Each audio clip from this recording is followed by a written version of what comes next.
Salut mes amis, je m'appelle Zainab, je suis là aujourd'hui pour vous rencontrer une histoire de Anta et Mamadou.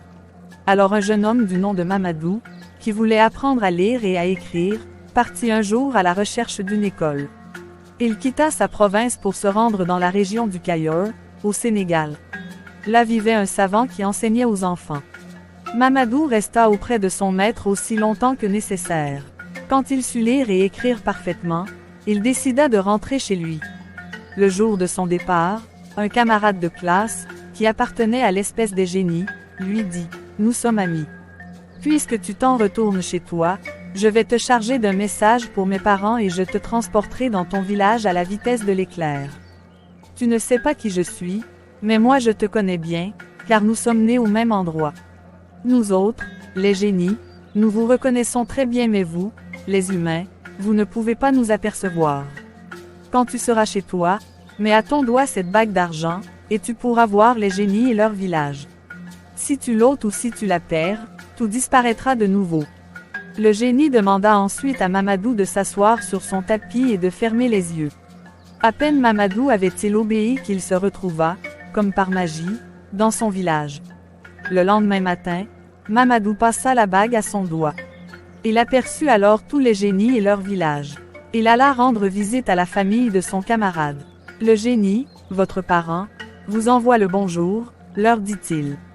Et où est-il, notre cher enfant ?» lui demanda-t-on. « Je l'ai laissé dans un village du Cayor.